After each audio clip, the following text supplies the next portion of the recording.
കാശിനാഥൻ ഭാഗം 54. രചന അവതരണം ദിവ്യരാജ്. പ്രഭാതത്തിലെ നേർത്ത ചൂടുള്ള സൂര്യപ്രകാശം മുഖത്ത് വന്ന് പതിക്കുമ്പോഴാണ് വൈശു ഉണർന്നത്. ദേഹമാകെ സുഖമുള്ളൊരു നോവ്. എഴുന്നേൽക്കാനൊരു മടി തോന്നി. പുതപ്പിനുള്ളിൽ വീണ്ടും കുറുകിക്കൂടി. അടുത്ത് ആളില്ലാന്ന് കണ്ടപ്പോൾ തോന്നി വർക്കൗട്ടിലാവുമെന്ന്. അല്പനേരം അതേപടി കിടന്നു. പിന്നെപ്പോഴോ മെല്ലെ എഴുന്നേറ്റു. ദേഹം മറിച്ചിരുന്ന പുതപ്പ് നിലത്തേക്ക് ഊർന്ന് വീഴാൻ തുടങ്ങിയതും കൂട്ടിപ്പിടിച്ച് ബാത്റൂമിലേക്ക് കയറിച്ചെന്നു. ഇളം ചൂട് വെള്ളത്തിൽ ഒന്ന് നന്നായി കുളിച്ചിറങ്ങിയപ്പോൾ ക്ഷീണത്തിനൊരൽപ്പം മാറ്റം വന്ന് ഉഷാറായി. കയ്യിൽ കിട്ടിയൊരു കുർത്തയും അതിന് പറ്റിയൊരു ലെഗിൻസും അണിഞ്ഞ് ഈറൻ മുടി വിടർത്തിയിട്ടുകൊണ്ട് കിച്ചണിലേക്ക് ചെന്നവൾ കോഫിയിട്ട് വലിയൊരു ഫ്ലാസ്കിലാക്കി വെച്ചിരിപ്പുണ്ട്. തൊട്ടടുത്ത് 4 പേർക്കുമായി റോസ്റ്റ് ചെയ്ത ബ്രെഡും ഓംലെറ്റും ഫ്രിഡ്ജിൽ നിന്നും തണുപ്പ് മാറാനായി എടുത്ത് വെച്ച ബട്ടറും ഇരിപ്പുണ്ട്. തൊട്ടടുത്ത് മറ്റൊരു ബൗളിൽ പുഴുങ്ങിയ മുട്ട 4-5 എണ്ണം. പിന്നൊരു ബൗളിൽ കട്ട് ചെയ്ത ആപ്പിളും റോബസ്റ്റയും ഗ്രേപ്സും നട്ട്സും ഒക്കെ ഇരിപ്പുണ്ട്. ഒക്കെ കണ്ടതും ചിരിയോടെ ഹാളിലേക്ക് നോക്കിയവൾ തൊട്ടടുത്ത് വർക്കൗട്ടിന് വേണ്ടി അറേഞ്ച് ചെയ്തിരിക്കുന്ന മുറിയിൽ നിന്നും നിഴലനക്കം കാണാം. ഒരു കപ്പിൽ കോഫിയുമായി അവിടേക്ക് ചെന്നവൾ പുഷപ്പ് എടുക്കുകയായിരുന്നു കാശിനാഥൻ. ആഹാ, രാവിലെ തുടങ്ങിയോ? പെണ്ണിൻ്റെ കിളികിളിയുള്ള ശബ്ദം കേട്ടതും മെല്ലെ എഴുന്നേറ്റവൻ കണ്ണൊന്ന് ചിമ്മിക്കൊണ്ട് ഹാങ്ങറിലെ ടവലെടുത്ത് വിയർപ്പൊപ്പി മെല്ലെ വന്ന് ചെയറിൽ ഇരുന്നു. കഴിഞ്ഞോ? വൈശു അവനടുത്തായി ചെന്നിരുന്നു. ഇന്നത്തേക്ക് കഴിഞ്ഞു. ഇന്ന് കുറച്ച് നേരത്തെ നിർത്തി. ചെയറിലേക്ക് ചാരിയിരുന്നു കൊണ്ട് തൊട്ടടുത്ത് വെച്ചിരുന്ന ബോട്ടിൽ കയ്യെത്തിയെടുത്ത് വെള്ളം കുടിച്ചു. അതെന്താ നെറ്റി ചുളിച്ചതും? അതോ ഇന്നലെ രാത്രിയിൽ കുറച്ച് കൂടുതൽ അധ്വാനിച്ചതല്ലേ, അതാ. കണ്ണിറക്കി കള്ളച്ചിരിയോടെ പറഞ്ഞതും പെണ്ണിൻ്റെ മുഖം വിളറി. മുഖം ചെരിച്ചു കളഞ്ഞതും അരയിലൂടെ കൈ ചേർത്തവളെ ഉയർത്തിയെടുത്ത് മടിയിലേക്കിരുത്തിയവൻ. താങ്ക്സ്. അമ്പരന്ന് അവനെ നോക്കുന്ന പെണ്ണിൻ്റെ കണ്ണുകളിലേക്ക് പ്രണയം മാത്രം ചാലിച്ചൊരു നോട്ടം കൊടുത്തുകൊണ്ട് പതിഞ്ഞ സ്വരത്തിൽ പറഞ്ഞവൻ. എന്തിനാ? ചോദ്യഭാവം ആ നോട്ടത്തിലുണ്ടായിരുന്നു. എന്നെ ഒത്തിരി സ്നേഹിക്കുന്നതിന്, ഈ സർപ്രൈസ് വിസിറ്റിന്, പിന്നെ കള്ളച്ചിരിയോടെ അവളുടെ കഴുത്തിടിക്കിലേക്ക് മുഖം ചേർത്ത് വെച്ചവൻ. കണ്ണേട്ടാ വിട്ടേ, അവരൊക്കെ എണീറ്റ് വന്നാലേ മോശ, എന്ത് കരുതും? ചമ്മലോടെ അവനിൽ നിന്നും അകന്നു മാറാൻ നോക്കിയതും പിടിമുറുക്കിയവൻ. അടങ്ങെൻ്റെ ടീച്ചറെ, അവന്മാരെ നല്ല ഉറക്കമാ. ഇച്ചായനെങ്ങാനും വർക്കൗട്ട് ചെയ്യാന്ന് കരുതി വന്നാലോ? വിട്ടേ. ഈ കണ്ണേടനിപ്പോൾ ഒരു നാണവും ഇല്ലാണ്ടായിരിക്കുക. വീണ്ടും കുതറിയകലാൻ ഒരു പാഴ്ശ്രമം നടത്തിയവൾ. ഈ ടീച്ചറുടെ കാര്യം ഇങ്ങനെ നാണിച്ചാൽ എങ്ങനെ? ഈ ടീച്ചറുടെ പിടപ്പും വെപ്രാളവും കണ്ട ഞാനേതോ അന്യപുരുഷനെന്ന മട്ട അവളുടെ കവളിൽ മെല്ലെ കടിച്ചു. കണ്ണേട്ടാ നോന്നു ഒന്ന് കൂർപ്പിച്ചു നോക്കിയവൾ. നോവാൻ തന്നെയാ ടീച്ചറെ തന്നേ. കുറുമ്പിട്ട് കുറയ്ക്കാതെയുള്ള അവൻ്റെ ചിരി. നിക്ക് തിരിച്ചു നോവിക്കാനും അറിയാട്ടോ. കവിളൊന്ന് ഒഴിഞ്ഞുകൊണ്ട് മുഖം വീർപ്പിച്ചതും. നോവിച്ചോ, അതും നിക്കിഷ്ടാന്നേ. പെണ്ണിനെ വെറുതെ ശുണ്ടി പിടിപ്പിക്കാനായി പറഞ്ഞവൻ. ദേ ചെക്ക, കോളേജിൽ പോണില്ലേ? വിട്ടെ, എണീറ്റ്. അവൻ്റെ കൈത്തണ്ടയിൽ ഒന്ന് തട്ടിയവൾ. ഇന്നിനിപ്പോൾ പോണില്ല, നല്ല ക്ഷീണം. മീശ കടിച്ചു പിടിച്ച് കൊല്ലുന്ന ചിരിയോടെ പറഞ്ഞവൻ. അയ്യടാ, മര്യാദയ്ക്ക് പൊക്കോ, ഇല്ലെങ്കിലേ തല്ല് മേടിക്കും. ചുണ്ടു കൂർപ്പിച്ചവൾ. തല്ല് വേണ്ട. അവളുടെ ചുണ്ടൊന്ന് ഞെരിച്ചു വിട്ടവൻ എന്തോ ഉദ്ദേശിച്ചു കൊണ്ടുള്ള കള്ളച്ചിരിയോടെ. പിന്നെ കൂർപ്പിച്ചൊരു നോട്ടത്തോടെ മുഖം ചെരിച്ചു നോക്കി വൈശു. പിന്നെ ഇന്നലത്തെ പോലെ പറയാൻ തുടങ്ങിയതും അവൻ്റെ അധരത്തിൽ കൈപൊത്തി പിടിച്ചവൾ. മതി, എനിക്കൊന്നും കേൾക്കണ്ട. നാണം കലർന്നൊരു ചിരിയോടെ അവനെ തള്ളി മാറ്റി മെല്ലെ എഴുന്നേറ്റ് പുറത്തേക്ക് ഓടുകയും ചെയ്തു. ഞാനൊന്ന് പറയട്ടെ എൻ്റെ ടീച്ചറെ. നറുചിരിയോടെ പെണ്ണിനെ നോക്കി വിളിച്ചു കൂവി കാശി. വേണ്ട, എനിക്കറിയാം എന്താ പറയാൻ വരണേന്ന്. കൊള്ളച്ചെക്കൻ. പൊട്ടിച്ചിരിയോടെ ഓടി മറഞ്ഞവൾ.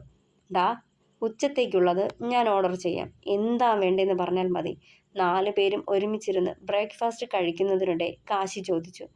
നീ ഓർഡർ ചെയ്യുമൊന്നും വേണ്ട, ഞങ്ങൾ പുറത്തു പോയി കഴിച്ചോളാം. ഈ സിറ്റിയും ഒന്ന് കാണാലോ, അല്ലേ വൈശു? സെന്തിൽ വൈശുവിനെ നോക്കുമ്പോൾ തലയാട്ടിയവൾ. എന്നാ ഓക്കെ, അങ്ങനെ മതി. വന്നിട്ട് വൈകുന്നേരം നമുക്ക് ഔട്ടിങ്ങിന് പോവാം. ചെറിയൊരു ഷോപ്പിംഗ് ആവാം. നാളെ നമുക്ക് ഇവിടെ ഫുഡ് ഉണ്ടാക്കാം. കാശി വൈശുവിനെ നോക്കി. കണ്ണേട്ടന് എന്താ വേണ്ടേ? അവൻ്റെ ഉത്സാഹം കണ്ടതും തിരക്കിയവൾ. നിന്റെ സ്പെഷ്യൽ ചിക്കൻ ബിരിയാണി. കാശി പുഞ്ചിരിച്ചു. ചിക്കനോ? എനിക്ക് ഗ്യാസാ. പാച്ചൻ ഏമ്പക്കം വിട്ടു. എന്നാൽ നീ തിന്നണ്ട. നിനക്ക് ചിക്കൻ കട്ട്, അതിലെ ചോറ് മാത്രം കഴിച്ചോ. സെന്തിൽ അവനെ നോക്കി വെളുക്കി ചിരിച്ചു. അത് നീ തന്നെ കഴിച്ചാൽ മതി. വെറുതെ അവളെ ചൊറിയാൻ നോക്കിയപ്പോൾ മാന്തി വിടുവാ നാറി. കഴിച്ചു കഴിഞ്ഞ പ്ലേറ്റും എടുത്ത് തിരിഞ്ഞതിനൊപ്പം സെന്തിലിൻ്റെ മുതുക് നോക്കി ഒരടിയും കൊടുത്തു.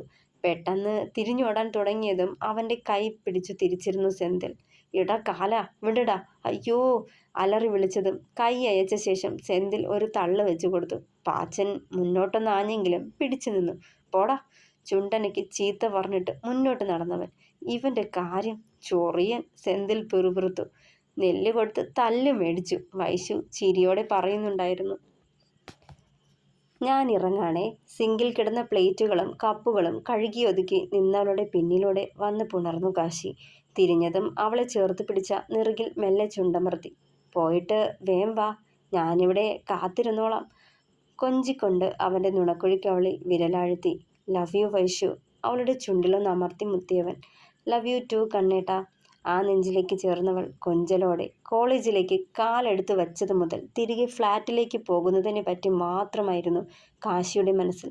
ഓരോ മിനിറ്റിലും ദൈർഘ്യം കൂടുതലാണെന്ന് തോന്നിപ്പോയി.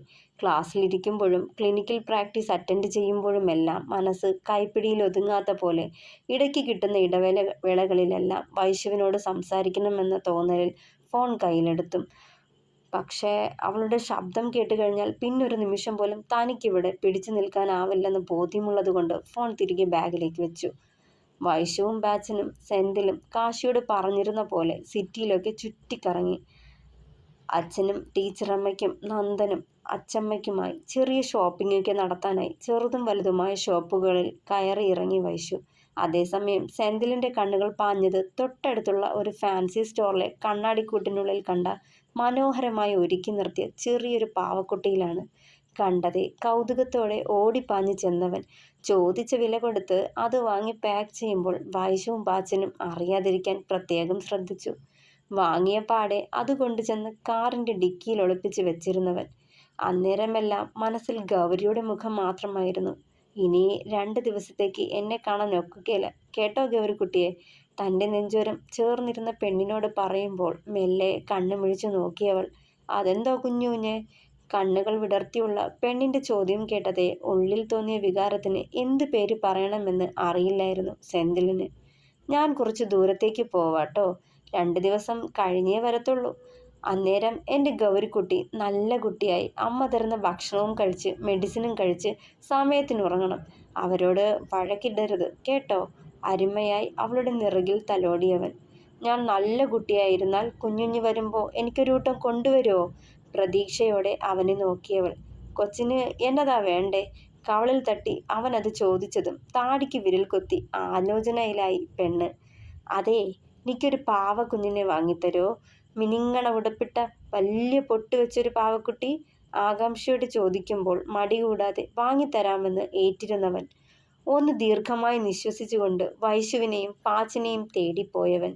കൈനിറയെ കിറ്റുകളും പിടിച്ച് വരുന്നുണ്ടായിരുന്നു രണ്ടും. കൈ നീട്ടി അവരുടെ കയ്യിൽ നിന്നും കിറ്റുകൾ വാങ്ങിയെടുത്ത് കാറിൻ്റെ പിൻസീറ്റിൽ വച്ചവൻ. വൈകുന്നേരം ഫ്ലാറ്റിലേക്ക് നടന്നു കയറുമ്പോൾ കാലുകൾക്ക് പതിവിലും വേഗതയേറി കാശിനാഥന്. പ്രിയപ്പെട്ടവളെ കാണാനുള്ള തിടുക്കം.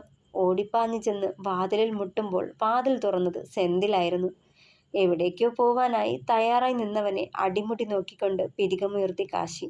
ഞങ്ങളൊരു സിനിമയ്ക്ക് പോവാടാ കണ്ണ. നീ നിന്റെ പൊണ്ടാട്ടിയും കൊണ്ട് കറങ്ങാൻ പോയി വരുമ്പോൾ ഞങ്ങൾ എത്തിയേക്കാം. സെന്തിൽ ഫോണും എടുത്ത് ചെയറിലേക്കിരുന്നു. അവനും വരുന്നുണ്ടോ? സെന്തിൽ പറയുന്നത് കേട്ട് തുള്ളിച്ചാടുകയായിരുന്നു അവൻ്റെ മനസ്സ്. വൈശുവിനൊപ്പം ഒറ്റയ്ക്കൊരു ഔട്ടിംഗ്. ഒത്തിരി നേരം അവളുടെ കൈയും പിടിച്ച് പാർക്കിലൂടെയും തിരക്ക് പിടിച്ച ഈ സിറ്റിയിലെ റോഡുകളിലൂടെയും ഒക്കെ നടക്കാൻ വല്ലാത്തൊരു കൊതിയായിരുന്നു. അത് സഫലമാകാൻ പോകുന്നതിൻ്റെ സന്തോഷം. ആ വരുന്നുണ്ട്. ഷർട്ടൊന്ന് കുടഞ്ഞിട്ട് ഇൻസേർട്ട് ചെയ്തു. ഏത് മൂവിക്കാടാ പോണത്?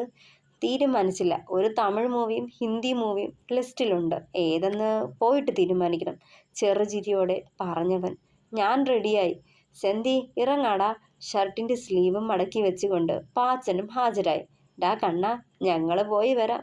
പാച്ചനത് പറയുമ്പോൾ കണ്ണൻ്റെ മുഖം തിളങ്ങിയിരുന്നു. ഞങ്ങളിവിടെ ഇല്ലാന്ന് കരുതി കൂടുതൽ അർമാദിക്കണ്ട നീ. പല്ലും നഖവുമെങ്കിലും ബാക്കി വെച്ചേക്കണേടാ അവളുടെ. അവൻ്റെ നെഞ്ചിൽ തട്ടി ദൈന്യഭാവം അഭിനയിച്ചുകൊണ്ട് പറഞ്ഞതേ കാശി ചമ്മലോടെ ചിരിയമർത്തി. എടാ വാടാ പുല്ലേ. അവൻ്റെ കോപ്പിലെ ആക്കൽ.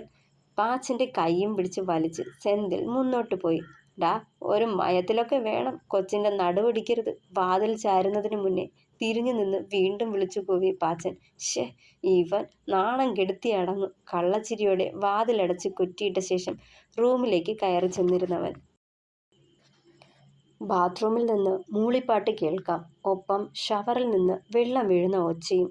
അകത്ത് ആളുണ്ടെന്ന് മനസ്സിലായത് മുഖം തൊടുത്തവൻ്റെ. കയ്യിലിരുന്ന ബാഗും ഫയൽസും ടേബിളിന് മുകളിൽ വച്ചിട്ട് ഇട്ടിരുന്ന വേഷം മാറി സാധാ ഒരു ബാഗ് ബോക്സർ എടുത്തണിഞ്ഞു. ഷവറിൽ നിന്ന് വെള്ളം വീഴുന്ന ശബ്ദം നിലച്ചിട്ടും മൂളിപ്പാട്ട് തുടർന്നുകൊണ്ടിരുന്നു. ടേബിളിൽ ചാരി നിന്ന് ഒക്കെ ആസ്വദിക്കുകയായിരുന്നവൻ ചെറുചിരിയോടെ. അല്പം കഴിഞ്ഞ് ബാത്റൂമിൻ്റെ വാതിൽ തുറന്ന് വൈശു പുറത്തേക്ക് വന്നിരുന്നു. മാറിന് മുകൾ വരെ മറച്ചൊരു ടവല് മാത്രമേ ഉടുത്തിരുന്നുള്ളൂ. അതും മുട്ടിന് മുകൾ വരെ ഇറക്കമുള്ളത്. തലയിൽ ചുറ്റിയ തോർത്തൊന്ന് അഴിച്ചെടുത്ത് മുഖമുയർത്തി നോക്കുമ്പോഴാണ് ടേബിളിൽ ചാരി തന്നെ നോക്കി നിൽക്കുന്നവനെ ശ്രദ്ധയിൽപ്പെട്ടത് പോലും. ആദ്യമുണ്ടായ ഞെട്ടലിൽ കണ്ണുകൾ മിഴിഞ്ഞിരുന്നു. പെട്ടുപോയ പോലെ എവിടേക്ക് ഓടുമെന്ന ചിന്തയിൽ തിരിഞ്ഞും ചെരിഞ്ഞും നോക്കി. കണ്ണേട്ടൻ എപ്പോൾ വന്നു? ആ വെപ്രാളത്തിൽ ചോദിക്കുമ്പോൾ അവൾക്കരികിലേക്ക് ഒറ്റടി വെച്ച് നടന്നു വരുന്നവനെ കണ്ട് നെഞ്ചിടിപ്പേറി. അവൻ്റെ കള്ളനോട്ടവും ഭാവവും കണ്ടതെ പെട്ടെന്ന് തിരികെ ബാത്റൂമിലേക്ക് ഓടിക്കയറാൻ തുടങ്ങിയവൾ വാതിലോളം എത്തിയില്ല. അതിനു മുന്നേ കാശിനാഥൻ്റെ വലതുകരം അവളുടെ വയറിലൂടെ ചുറ്റിയിരുന്നു. അങ്ങനങ്ങ് പോവല്ലെൻ്റെ ടീച്ചറേ. ചിരിയടക്കിയവൻ. കണ്ണേട്ടാ. ചിണുങ്ങിക്കൊണ്ട് ചുണ്ടു കൂർപ്പിച്ചവളെ മെല്ലെ അവൻ്റെ മാറിലേക്ക് ചേർത്ത് നിർത്തി. ആ നെഞ്ചിൻ ചൂടും അവളുടെ ഉടലിലെ തണുപ്പും പരസ്പരം ഇരുദേഹങ്ങളിലും കലർന്നു. എന്താ ടീച്ചറെ ഓടിക്കളഞ്ഞേ? കുറുമ്പോടെ അവളിലേക്ക് മുഖം അടുപ്പിച്ചതേ തെല്ലൊരു ചമ്മലോടെ മുഖം കുനിച്ചവൾ. കണ്ണേട്ടാ, എനിക്ക് നാണം തോന്നുന്നു. അവൻ്റെ നെഞ്ചിൽ നെറ്റിമുട്ടിച്ച് അവൻ്റെ മുഖത്ത് നോക്കാനുള്ള മടിയോടെ. ഈ നാണം കാണുമ്പോഴുണ്ടല്ലോ എൻ്റെ ടീച്ചറേ. ഉഫ്. നെഞ്ചിൽ കൈവച്ചുകൊണ്ട് പിന്നിലേക്ക് ചാഞ്ഞവൻ. കണ്ണേട്ടാ, കളിയാക്കല്ലേ. ചിണുങ്ങി ചിരിച്ചതും. കളിയല്ല പൊന്നേ, കാര്യമാ പറഞ്ഞ്.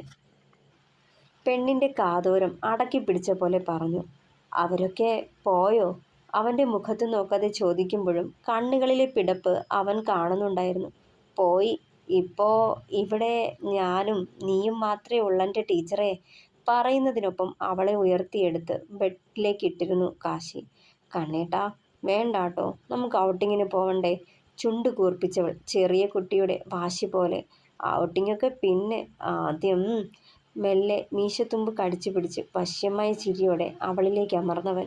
അവനെ തള്ളിയകറ്റാൻ നടത്തിയ ദുർബല ശ്രമത്തെ ഇരു കൈകളാലും അവൻ്റെ കരങ്ങളാൽ കോർത്തു പിടിച്ച് ബെഡിലേക്ക് അമർത്തി വെച്ച് തടുത്തിരുന്നവൻ അനങ്ങാനാവാതെ പരാജയം സമ്മതിച്ച പരിഭവത്തോടെ ആ മുഖത്തേക്ക് നോക്കുമ്പോൾ പിടിവാശിയോടുള്ള അവളുടെ എതിർപ്പുകളെ ആസ്വദിച്ചുകൊണ്ട് അവളുടെ കഴുത്തിടുക്കിലേക്ക് മുഖമമർത്തിയവൻ മെല്ലെ അവിടെ ദന്തമമർത്തിയതും.